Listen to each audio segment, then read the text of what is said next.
मेरे प्रिय बच्चे, कैसे हो तुम? आज मैं तुम्हारे लिए एक संदेश लेकर आया हूँ जो तुम्हारे लिए बहुत ही महत्वपूर्ण और बहुत ही खास होने वाला है। इसलिए मेरे प्रिय बच्चे, जो भी माँ काली का सच्चे भक्त हैं, सबसे पहले लाइक करके टाइप करें जय माँ काली। मेरे प्रिय बच्चे, काली माँ का आशीर्वाद आपके ऊपर जब पड़ेगा तो तुम्हारी जिंदगी स्वर्ग जैसी हो जाएगी। मेरे प्यारे बच्चे, माँ काली बहुत ही शक्तिशाली देवताओं में से एक है, इसलिए माँ काली को कभी अनादर ना करें।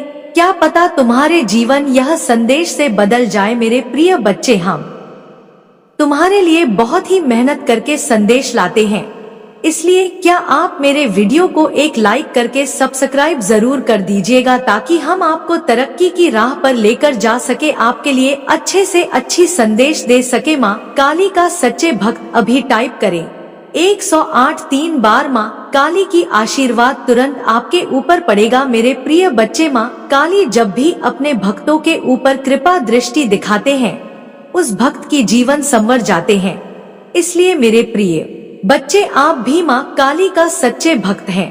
तेरे संदेश को बीच में अधूरा अंत तक देखें। आज जो संदेश सुन रहे हैं, वह संदेश आपको 10 गुना फल की प्राप्ति दिलाने वाले हैं।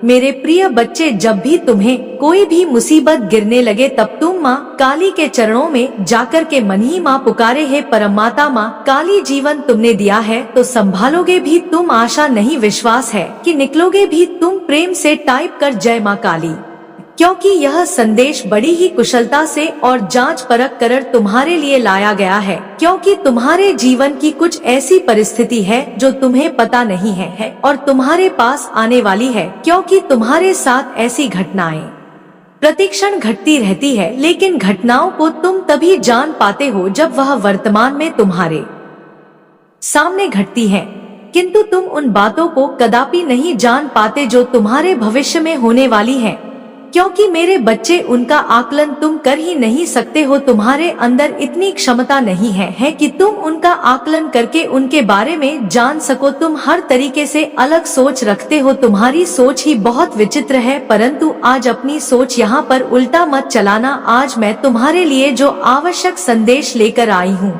इसे जरूर सुनना। इसे पूरा सुनते हुए अपने जीवन में उतारना, क्योंकि यह तुम्हारे जीवन का पूर्ण सारांश है जो तुम्हारे साथ घटित हो रहा है और घटित होने वाला है। क्योंकि मेरे बच्चे, मैं वही संदेश लेकर आती हूँ जो तुम्हारे जीवन से संबंधित हो, तुम्हारे कार्यकाल से संबंधित हो, तुम्हारी आवश्यकताओं से संबंधित हो, तुम्हारी सगे संबंधियों से संबंधित हो। मेरा मुख्य उद्देश्य यही रहता है कि मेरे भक्त सदैव सुखी रहे, सब अपने जीवन में हंसते खेलते रहे। लेकिन कुछ लोग अपनी जिद के कारण उल्टे सीधे काम कर लेते हैं और फिर दोष मुझे देते हैं कि माता आपने ऐसा किया था, आपने ऐसा किया है। यह जो घटना घटी है, इस पर सिर्फ देवीय शक्ति का ही हाथ है। लेकिन मेरे बच्चे, ऐसा कुछ नहीं है। अगर तुम इन सब चीजों को यदि जानना चाहते हो तो तुम्हें मेरे संदेश को पूरा सुनना होगा। इसे बीच में छोड़कर जाने की गलती बिल्कुल भी नहीं करनी है। तुम्हारी स्थिति चाहे जैसी भी हो, चाहे जैसी भी परिस्थिति हो, तुम्हें संदेश को छोड़ना नहीं है। मैं आज तुमसे कह दे रही हूँ,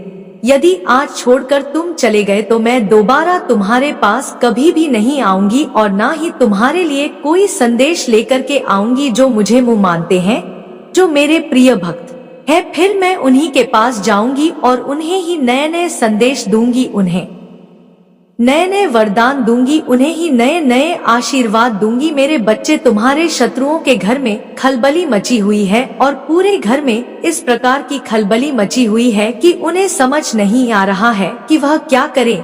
ऐसा उनके जीवन में कभी भी नहीं हुआ है जैसा आज उनके साथ हो रहा है। मेरे बच्चे, यदि तुम इसके बारे में पूर्ण घटना जानना चाहते हो तो सबसे पहले तुम्हें इस दिव्य संदेश को प्रारंभ करने से पहले मेरे संदेश को लाइक करके चैनल को सब्सक्राइब अवश्य कर लेना है। यदि तुम ऐसा करोगे तो तुम्हारे लिए बेहतर होगा और हमारे चैनल को सब्सक्राइब करके कमेंट में जय हो माता रानी अवश्य लिख दीजिए। जितनी जल्दी तुम मेरा नाम लिखोगे उतनी ही जल्दी मेरी दिव्य कृपा तुम्हारे ऊपर और तुम्हारे परिवार के ऊपर होने लगेगी और तुम्हारे सभी दुख दर्द गायब हो जाएंगे, क्योंकि यह जो संदेश है यह सिर्फ तुम्हारे लिए है और यह जो कृपा है और यह जो शक्ति है सिर्फ तुम्हारे लिए है, क्योंकि तुम ही इसके असली हकदार हो और इसके सिवाय कोई नहीं है। तुम्हारे जैसा मुझे व्यक्ति दिखा ही नहीं और ना ही तुम जैसा व्यक्ति मुझे मिला है। मेरे बच्चे, मैं यही सोचती रहती हूँ कि इस संसार में सिर्फ मुझे एक ही प्राणी मिला है जो इतना मुझे प्रेम करता है और मुझ पर विश्वास करता है, मेरी पूजा पाठ करता है। मुझे बहुत ही अच्छा लग रहा है तुम्हारी इस प्रकार की सभ्यता से, तुम्हारे इस प्रकार के आचरण से मुझे बहुत ही आनंद हो रहा है। मैं इतनी ज्यादा प्रसन्न हूँ कि मैं तुमसे बात नहीं सकती हूँ। मेरे बच्चे, तुम्हारे शत्रुओं के घर में खलबली मची हुई है। तुम्हारा शत्रु जो तुम्हारे लिए गड्ढे खोद रहे थे वह स्वयं के लिए ही गड्ढा खोद गया है। जो तुम्हें मारना चाहते थे और जो तुम्हें पीड़ पहुंचाना चाहते थे उन सबका सर्वनाश हो रहा है। उनकी स्थिति बहुत ज्यादा खराब हो गई है, क्योंकि उन्होंने तुम्हारे साथ बहुत गलत किया, इतना गलत किया कि कोई कर ही नहीं सकता है। परंतु तुमने सहन भी बहुत किया है। उनके सभी गलत विचारों को, उनके सभी गलत कर्तव्यों को तुमने भली भांति सहा है। तुमने यह ध्यान नहीं दिया है कि मेरे शत्रु मेरे पीछे पड़कर क्या कर रहे हैं। तुमने सिर्फ अपने लक्ष्य, अपने कार्य पर ध्यान दिया है। मेरे बच्चे, तुम बहुत ही सरल स्वभाव के व्यक्ति हो, इसलिए तुम्हारा शत्रु तुम्हें बहुत परेशान करता है और तुम्हारे लिए उल्टे सीधे शब्द बोलता है। फिर भी तुम उसकी बातों पर ध्यान नहीं दिए हो और ना ही उसकी बातों पर अमल किए हो। तुमने यह नहीं सोचा है कि यह मेरे लिए क्या बोल रहा है, मेरे लिए बुरा बोल रहा है कि मेरे लिए भला बोल रहा है। तुम बुरा भला ना सोचते हुए अपने जीवन में सदैव कार्यरत रहे हो, जो तुम्हारे जीत की सबसे बड़ी कुंजी है। इसलिए तो वह तुम्हारे पास है। मेरे बच्चे, तुमने अपनी जीत को अपना स्वप्न समझ लिया था, अपनी जीत को अपना परम उद्देश्य समझ लिया था। इसलिए तुम्हें हर चीज में, हर कार्य में जीत मिलती है। एक ऐसी जीत मिलती है जो किसी को प्राप्त नहीं होती, क्योंकि जीत को प्राप्त करना हर किसी के बस की बात नहीं है। लेकिन मेरे बच्चे, जीतना तो सब कोई चाहता है, परंतु उतना मेहनत नहीं करना चाहता। यदि कोई मेहनत कर दे तो सबके लिए जीत आसान हो जाए। जब भी कोई व्यक्ति युद्ध करने के लिए रणभूमि में निकलता है तो वह यह नहीं सोचता है कि इसका परिणाम क्या होगा, मेरी विजय होगी या पराजय होगी। जब रणभूमि में युद्ध का सामना होता है तभी पता चलता है कि किसकी विजय होगी। जब एक दूसरे का सामना होता है, जब एक दूसरे का सामना करता है, उस समय यह निश्चित हो जाता है कि किसके अंदर कितना बाल है और कौन इस युद्ध को पूरी तरह से जीतेगा। और वह लगातार युद्ध में लड़ते रहते हैं। जहाँ तक उनकी क्षमता होती है, जहाँ तक उनका मेहनत होती है, वह करते रहते हैं। और भी जब किसी एक ही मेहनत काम नहीं करती है तो वह हार जाता है और जीतने वाला जीत जाता है, क्योंकि उसके अंदर हौसला था जीतने का और वह जीत गया। और फिर वह युद्ध को जीतकर अपना नाम रोशन करता है, अपने कुल का नाम रोशन करता है। उसने परिणाम की चिंता नहीं की और वह युद्ध में चला गया, उसकी विजय हुई। मेरे बच्चे, तुम्हें भी अपने जीवन में कार्य करना चाहिए। तुम्हें परिणाम के बारे में नहीं सोचना चाहिए कि इसका क्या परिणाम होगा, मुझे जानकारी करना चाहिए कि नहीं करना चाहिए। जब तुम स्वयं काम करने लगोगे तो उसका परिणाम स्वयं बदल जाएगा, क्योंकि तुम्हारी मेहनत इतनी कठोर होती है।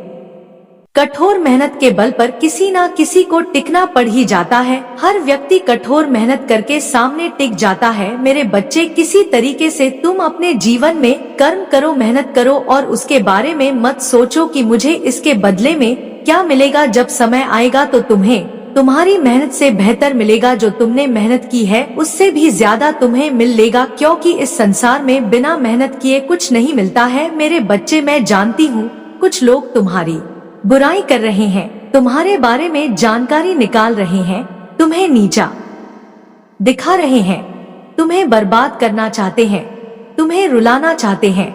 मैं सब बातें पूरी तरीके से जानती हूँ, किंतु मैं यह भी जानती हूँ शत्रु चाहे जितना प्रयास कर ले वह तुम्हारा कुछ नहीं कर पाएगा, क्योंकि तुम्हारे ऊपर तुम्हारी माता का हाथ है। तुम्हारे साथ साथ तुम्हारे घर वालों को भी तुम्हारी माता देख रही है। तुम्हें चिंता करने की कोई आवश्यकता नहीं है, क्योंकि यह जो मेरा उद्देश्य है, मेरा कार्य है, वह मैं करूँगी। तुम्हारा जो कार्य है उसे तुम करो। यह सोचो कि मेरा जब समय आएगा तब मैं कर दूंगा, परंतु जब मैं करूंगा तो मैं बेहतर करूंगा, क्योंकि मेरे बच्चे, मैं छोटा मोटा कुछ तुम्हें देना नहीं चाहती हूँ, जो तुम्हारे लिए बहुत ही जरूरी हो, जो तुम्हारी आवश्यकताओं को पूरा कर सके। परंतु तुम शत्रुओं के चंगुल में पड़ जाते हो और तुम्हारा शत्रु जो करता है उसी में तुम खुश रहते हो। मेरे बच्चे, वह तो उनका कार्य है, तुम्हें उलझाना उनका कार्य है, तो क्या तुम उसी में उलझे रहोगे? तुम्हें तो यह देखना चाहिए या सोचना चाहिए कि मुझे किस तरीके से आगे बढ़ाना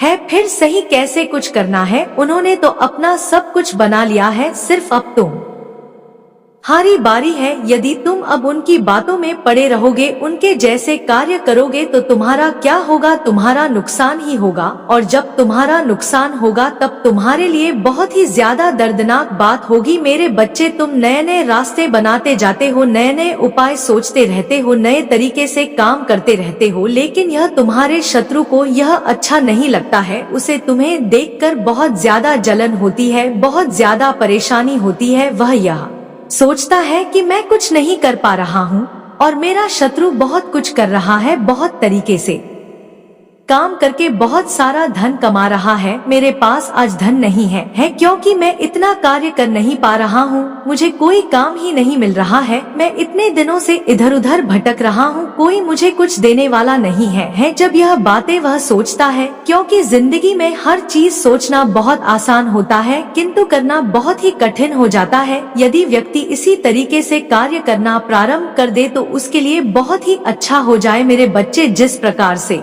तुम मेहनत करते हो, अपने मन में सोचते हो कि मैं यह कार्य करूंगा, किंतु उसे पूर्ण नहीं कर पाते हो, आधा अधूरा छोड़ देते हो, किसी ना किसी कारण से तुम रुक जाते हो। तुम यह सोचते हो कि शायद मैं जो कर रहा हूँ वह सही नहीं है, यह कार्य पूर्ण नहीं होगा। यह बातें तुम अपने मन में सोच कर चलते हो। यही सोच तुम्हारे लिए बहुत ही गलत है, क्योंकि यदि तुम इस तरीके से सोचकर अपने मन में विचार रखोगे तो वह तुम्हारे लिए अच्छा नहीं होगा, क्योंकि तुम्हें प्रतिदिन अच्छे विचारों से तुम्हें अवगत कराया जाता है, अच्छी बातें तुम्हें बताई जाती है, अच्छा ज्ञान तुम्हें दिया जाता है। तुम्हारे जीवन की जो समस्याएं हैं, जो रुकावट है, वह सब दूर करते हुए तुम्हें हर चीज उपलब्ध कराई जाती है, हर चीज बताई जाती है, परंतु तुम्हें समझ में नहीं आता है। यदि तुम समझ जाते हो तो तुम्हारा जीवन संवर जाता है, क्योंकि मेरे बच्चे, अपने अंदर जब तक तुम पागलपन नहीं लाओगे तब तक तुम कुछ नहीं कर पाओ। तुम्हें इस प्रकार से कार्य करना पड़ेगा जैसे कि एक खुशनुमा राही अपनी की धुन में मस्त रहता है, उसी तरीके से तुम्हें भी मस्त होना होगा। जिस कार्य को तुम पकड़ो उस पर इस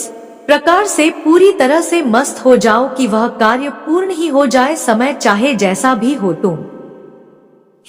उसे पूर्ण करके ही रहना है। यदि तुम पूर्ण नहीं कर पाओगे तो तुम्हारे लिए अच्छा नहीं होगा, क्योंकि तुम कुछ दिन तक करते हो और फिर छोड़ देते हो। इस प्रकार की प्रक्रिया यदि तुम बार बार चलाते रहोगे तो तुम्हारा कुछ होने वाला नहीं है। मेरे बच्चे, यदि तुम अपने आप को बहुत ही मजबूत और प्रबल बनाना चाहते हो तो सबसे पहले तुम्हें साहसी बनना होगा। यदि तुम साहसी नहीं बन सकते हो तो तुम कुछ भी नहीं कर सकते हो, क्योंकि आज के समय पर साहस के बल पर ही सब कुछ किया जा सकता है, अन्यथा कुछ नहीं किया जा सकता है। तुम्हारे जितने भी कार्य हैं, तुम्हारी जितनी भी आवश्यकता है, सब तुम्हें मेहनत से पूर्ण करनी होगी, क्योंकि मेरे बच्चे, तुम्हारे जीवन में रुकावटें तो बहुत आएंगी। बहुत लोग तुम्हें रोकने का प्रयास करेंगे, तुम्हारे कार्य को समाप्त करने का प्रयास करेंगे, तुम्हारे कार्य को बिगाड़ने का प्रयास करेंगे, परंतु तुम्हें बहुत ही सावधानी और सतर्कता से अपने कार्य को करना होगा, अपने कार्य को निभाना होगा। यदि तुम इसमें धोखा खा गए तो तुम बहुत बड़ा नुकसान कर बैठोगे। यही तुम्हारी सबसे बड़ी परीक्षा है कि तुम इस पर खरे उतर पाते हो या नहीं। अगर उतर पाते हो तो मैं अपने आप को बचाव करना है। इस जीवन में जो व्यक्ति बचाव करके अपने आप को सही तरीके से सुरक्षित कर लेता है, वह व्यक्ति सक्षम व्यक्ति कहलाता है। अन्यथा औरों की तरह उनकी चपेट में आकर के अपने जीवन को बर्बाद कर लेता है। मेरे बच्चे, तुमने देखा होगा लोग तुमसे आकर के मीठी बातें तो अवश्य करते हैं, परंतु उनके अंदर क्या है, वह क्या तुम्हारे बारे में सोच रहे हैं? क्या तुमने इस पर कभी विचार किया है? नहीं किया होगा, क्योंकि यदि तुम इस पर विचार करोगे तो तुम्हें एक गहराई से सोचने का प्रयास करना पड़ेगा, तभी तुम उनके बारे में सोच पाओगे। क्योंकि इस तरीके से किसी के बारे में जानना सुनना इतना आसान नहीं है जितना कि उस पर अमल करके किया जा सकता है। मेरे बच्चे, तुम चाहे जितना सावधानी से कार्य करो, फिर भी तुम्हारे कार्य बिगड़ जाते हैं। तुमने मेहनत की, इतना पैसा लगाया, पैसा लगा करके तुमने एक व्यवसाय शुरू किया, फिर भी तुम्हारा व्यवसाय बर्बाद हो गया, क्योंकि लोग तुम्हारे पीछे तुम्हारी गुप्त बातों को जानकर, तुम्हारे गुप्त राज को जानकर तुम्हारे लिए षड्यंत्र बनाया, तुम्हारे लिए गड्ढा खोदा और उसी में तुम्हें फंसा लिया। तुम यह सोच नहीं पाए, यह समझ नहीं पाए कि यह मेरे साथ कैसे हो रहा है, यह घटनाएं मेरे साथ किस प्रकार से घट रही हैं। जो मेरे जीवन में उल्टा काल चक्र चल रहा है, वह किस प्रकार से चल रहा है? ऐसा कौन सा कारण हो सकता है जो मेरे जीवन को इस प्रकार से अस्त व्यस्त कर रहा है? क्योंकि आज तक मेरे जीवन में इस प्रकार का कुछ भी बवंडर नहीं आया था। आज का जो यह बवंडर हो रहा है, किस कारण से हो रहा है? मैंने अपने आप को कामयाब बनाने के लिए क्या नहीं किया है? अपने आप को बहुत ज्यादा मेहनत करवाई है। जहाँ तक हो सकता था मैं कभी भी आराम नहीं करता था, दिन रात लगा रहता था और यह सोचता रहता था कि एक दिन ऐसा आएगा कि मेरे पास सब कुछ होगा, घर होगा, गाड़ी होगी, रुपया पैसा होगा, सब कुछ मेरे पास उपलब्ध होगा। किंतु आज मेरे पास कुछ भी नहीं है। आज मेरी ऐसी दशा है जिसे देखकर मुझे खुद ही रोना आता है कि मेरी दशा ऐसी हो गई है। मैंने कभी ऐसा नहीं सोचा था। मेरी सारी मेहनत बर्बाद हो गई, सारा कुछ बर्बाद हो गया, सब सपने मेरे टूट के बिखर गए, परंतु मेरा साथ देने के लिए कोई नहीं आया। आज मैं केवल माता पर ही विश्वास करता हूँ, उन्हीं पर मैंने सब कुछ छोड़ दिया है, अपनी माता पर, कि मेरी माता ही मेरे लिए अब कुछ करेंगी, सब कुछ सही करेंगी। यदि वह भी इस कार्य को करने में असमर्थ गई तो फिर मैं क्या करूँगा? मेरा तो कहीं ठिकाना ही नहीं है। इन सब बातों को मन में लेकर के चलना बहुत ही कठिन है, क्योंकि मेरे बच्चे, आज तक तुमने जो भी कार्य किया बहुत ही कठोर मेहनत से किया। आज के समय पर कोई रास्ता नहीं बताता है। यदि तुम भूल गए हो तो तुम्हें कोई बताने के लिए नहीं आएगा, और तुम यदि पूछते भी हो कि मुझे वहाँ पर जाना है तो उल्टा रास्ता बताकर तुम्हें भ्रमित किया जाता है। आज का यही समय चल रहा है। आज का जो यह युग चल रहा है, यह कलयुग है। इस कलयुग में अत्याचार, अपराध, पाप, यह सब बहुत ही सरलता से होता है। कोई यह नहीं समझता है कि मुझे यह करना चाहिए कि नहीं करना चाहिए, बस करते रहते हैं। किंतु यह सब करना बहुत ही बड़ा पाप है। इस पाप का परिणाम देखना पड़ सकता है, किंतु जिस देखना पड़ेगा उसे बहुत भारी पड़ेगा, क्योंकि मेरे बच्चे, तुम्हारा शत्रु बहुत ही प्रबल है। उसने तुम्हारे लिए जो भी किया, तुम्हें पीड़ित और परेशान करने के लिए किया, तुम्हें नीचा दिखाने के लिए, तुम्हारी आवश्यकताओं को तुमसे दूर करने के लिए तुम्हारे कार्य में हस्तक्षेप किया, तुम्हारे सभी कार्यों को उसने निरस्त किया। तुम जहाँ पर अपना कार्य कर रहे थे, जैसे जैसे कर रहे थे, उस पर हस्तक्षेप किया, लेकिन तुम सब देखते रहे। तुमने उसमें अपनी कोई उसमें दिलचस्पी नहीं दिखाई है, और ना ही तुमने उसमें कुछ कहा है। जिस प्रकार से यह कार्य चल रहा है, तुम सिर्फ देखे जा रहे हो। मेरे बच्चे, कब तक तुम देखते रहोगे? तुम्हारा भी कर्तव्य बनता है कि किसी को जवाब दिया जाए, परंतु तुम तो जवाब ही नहीं दे रहे हो। सिर्फ वही जो किया जा रहा है तो किया जा रहा है, वही जो बोल रहा है तो बोल रहा है। तुम्हारे पास ऐसे शब्द नहीं है क्या? यह तुम्हारे पास ऐसे विचार नहीं है कि तुम उसको कुछ ऐसा बता सको जैसे उसकी समझ में आ सके, परंतु नहीं, तुमने ऐसा कभी सोचा नहीं कि मैं उस पर ऐसी प्रक्रिया व्यक्त करूं और उसे सही तरीके से समझाऊं कि मेरे जीवन में कभी ऐसे प्रवेश ना करे कि तुम्हारा जीवन संकट में पड़ जाए, क्योंकि उसके कारण से तुम्हारा कई बार जीवन संकट में पड़ा है। मैं देखी हूँ कि तुम वहाँ से बच करके कैसे आए हो। मेरे बच्चे, मैं भली भांति जानती हूँ। एक बार ऐसी परिस्थिति आई कि वह तुम्हें छोड़कर चला गया, परंतु वह तुम्हारे साथ सदैव रहता था और तुम्हारे साथ रह करके बहुत ही मीठे मीठे वादे करता था, मीठी मीठी बातें करता था, परंतु जब तुम्हारे पर आए तो वह भाग गया। वह तुम्हें बचाने के लिए नहीं रुका। यदि एक बार रुक जाता तो तुम पर हमला नहीं हो पाता। लोग तुम्हें किसी भी तरीके से पकड़ नहीं पाते और ना कि जकड़ पाते, किंतु जब वह भाग गया तब लोगों ने तुम पर पूरा प्रहार किया और तुम्हें पीड़ित परेशान किया। मेरे बच्चे, आज तुम्हारी स्थिति इतनी ज्यादा बेकार हो गई है कि तुम जो चाहते हो वह तुम्हें प्राप्त नहीं हो पा रहा है। तुमने अपने आप को बहुत ही ज्यादा परेशानी से गुजारा है, ऐसे परेशानी के दिन जो देखने में लज्जा आती है, परंतु तुम कैसे इन सब दिनों को व्यतीत कर लेते हो। जीवन में इतना सब संघर्ष संकट कैसे देख लेते हो। यह तुम्हारी महानता है, यह तुम्हारी उदारता है, क्योंकि मेरे बच्चे, हृदय की गहराई से यदि देखा जाए तो जीवन बहुत ही कठिन है। उसमें जीवन का व्यतीत करना बहुत ही दुर्लभ माना गया है, परंतु हर मनुष्य के जीवन में संकट आते हैं, समस्या आती है और सुख दुख भी होते हैं। तुम्हारा जो समय है वह तुम्हारे सुख का समय आने वाला है। तुम्हारे जीवन में इतनी आनंद और इतनी खुशियां आने वाली है कि तुमने सोचा नहीं होगा। तुम्हारे लिए लंबी लंबी योजना और सत्य घटनाओं का घटनाक्रम रखा गया है। अब से तुम्हारे सभी सोचे हुए कार्य बनेंगे और तुम्हारे परिवार पर मेरे आशीर्वाद की कृपा दृष्टि सदैव के लिए बरसती रहेगी। मैं तो तुम्हारे ऊपर कृपा दृष्टि बरसाती ही हूँ। मेरे बच्चे, अब तुम्हारे शत्रु पर इतना बड़ा कहर पड़ रहा है कि वह उसका सामना नहीं कर पा रहा है। वह सोच रहा है कि यह मेरे साथ क्यों हो रहा है, मेरी ऐसी परिस्थिति ऐसी क्यों हो गई है। उसने जो किया था उल्टा हो गया है, क्योंकि बुरे कर्म का बुरा ही नतीजा होता है। यदि तुम दूसरे के लिए गड्ढा खोदोगे तो तुम्हारे लिए स्वयं गड्ढा खुद जाएगा। यदि तुम दूसरे का बुरा चाहोगे तो तुम्हारा स्वयं बुरा हो जाएगा। कोई करे या ना करे, कोई चाहे या ना चाहे, परंतु तुम्हारा नुकसान अवश्य हो जाएगा। इसलिए मेरे बच्चे, अपने मन में कभी भी ऐसी भावना मत रखो कि दूसरे का नुकसान हो, दूसरे का अहित हो। यदि तुम ऐसा विचार रखते हो, ऐसी भावना रखते हो, तो तुम्हारा कार्य पहले ही बिगड़ेगा। यह तो मैं निश्चित रूप से कह देती हूँ। इसलिए मैं कहती हूँ, सबके लिए प्रेम रखो, सबके लिए करुणा रखो, सबको एक समान मानो, सबसे प्रेम करो। मेरा तो यही उद्देश्य है। परंतु अब तुम क्या चाहते हो, क्या करना चाहते हो, तुम्हारे मन में क्या है, क्या चल रहा है, वह तुम ही जान सकते हो। मेरे बच्चे, आज अपने शत्रु की दशा को देखकर तुम्हें भी रोना आ जाएगा, क्योंकि वह बहुत ही ज्यादा रो रहा है, बहुत ज्यादा परेशान है। उसकी दुर्दशा को देखकर बहुत लोग उसकी हंसी उड़ा रहे हैं, क्योंकि वह पहले तो बहुत ही मजबूत और बहुत ही बड़ा आदमी था। आज उसकी स्थिति ऐसी हो गई है कि वह अब किसी भी लायक ही नहीं बचा है। उसे रोना आ रहा है, वह रो रहा है और मुझसे गुहार लगा रहा है। मेरे दरबार में आकर के मुझसे माफी मांग रहा है कि मेरे कर्मों को माफ कर दो, मैंने जो कर्म किए हैं उनको मुझसे अलग कर दो और मेरे अच्छे कर्मों को जोड़ दो, क्योंकि मैं अब इतना सहन नहीं कर सकता हूँ। मैं अपने बुरे कर्मों का प्रायश्चित करना चाहता हूँ।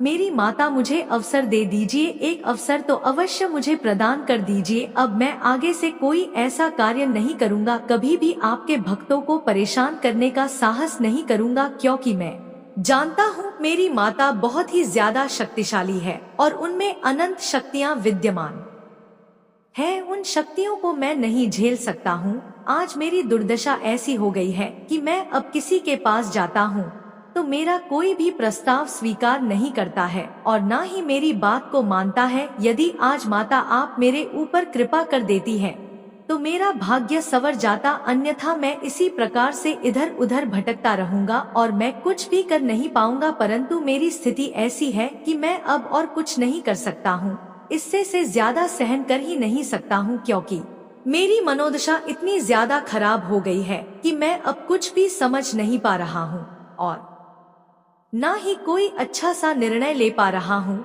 अब मेरी माता ही मेरे बारे में सोचे। यदि आप मुझे माफ कर देती है तो मेरे लिए बहुत ही अच्छा होता है, अन्यथा मैं जिस प्रकार से भोग रहा हूँ भोगता रहूंगा, परंतु ज्यादा दिन भोग नहीं पाऊंगा, क्योंकि मुझे यह बर्दाश्त नहीं हो पा रहा है और ना ही मैं इसे सहन कर पा रहा हूँ, क्योंकि इसकी पीड़ा मुझे बहुत ज्यादा परेशान कर रही है। मैं चाहता हूँ इससे बाहर निकलना, परंतु निकल नहीं पा रहा हूँ। यदि आप मुझ पर कृपा कर देती हैं तो मैं यहाँ से निकलने में सक्षम हो जाऊंगा। अब वह बुरे कर्म के बारे में सोच ही नहीं रहा है और ना ही किसी के बारे में गलत सोच रहा है। अब उसकी सोच अच्छी हो गई है। अब वह तुम्हारे प्रति भी अच्छा सोचता है। अब वह तुमसे मित्रता करना चाहता है, क्योंकि वह जानता था कि तुम बहुत बड़े मेरे भक्त हो और तुम्हारी भक्ति में बहुत शक्ति है। उसने सोचा कि आज मेरी यह दशा तुम्हारी वजह से ही हो गई है, क्योंकि तुमने अपनी भक्ति के तरफ से मुझ पर प्रहार किया है और तुम्हारी जो दशा बिगड़ गई है वह इस वजह से है। इसलिए वह तुम्हारे बारे में अच्छा सोच रहा है, तुमसे मिलना चाहता है, तुमसे माफी मांगना चाहता है। कुछ दिन में आकर के तुम्हारे सामने तुमसे माफी मांगेगा और तुमसे आगे के लिए हाथ जोड़कर विनती करेगा कि मैं अब आगे से कोई ऐसा कार्य नहीं करूंगा जिससे तुम्हें दिक्कत हो। मैं अब तुम्हारे बारे में अच्छा सोचता हूँ, अच्छा करता हूँ। अब मुझे माता से कहकर मुक्ति दिलवा दो, क्योंकि मेरी ऐसी दशा है जैसा कभी भी हुआ नहीं था। आज तक मेरे साथ ऐसा नहीं हुआ है, परंतु अब ना जाने क्यों यह सब मेरे साथ घट रहा है। मुझे देखकर बहुत ज्यादा डर लग रहा है कि यदि आज स्थिति मेरी इस प्रकार की है तो आगे आने वाले समय में मेरी स्थिति कैसी हो जाएगी। मैं इन पीड़ाओं को झेल नहीं पा रहा हूँ, क्योंकि एक परेशानी मेरे जीवन से हटती है तो दूसरी आ जाती है। यदि आज मुझ पर है तो कल मेरे परिवार पर है। इसी प्रकार से निरंतर चलता आ रहा है। यदि यह प्रक्रिया सुधारी नहीं गई, इस पर सुधार नहीं किया गया, तो यह तो मुझे बर्बाद करके ही रख देगा। मैं तो बहुत से सपने देखे थे, आज मेरे सपने सभी टूट गए हैं। मैं उस स्वप्न से तो बहुत दूर हूँ। मैं आज अपने पेट के लिए भी कुछ नहीं कर पा रहा हूँ। मैं उसकी आवश्यकता के रूप में भर नहीं पा रहा हूँ और ना ही मुझे कुछ मिल पा रहा है।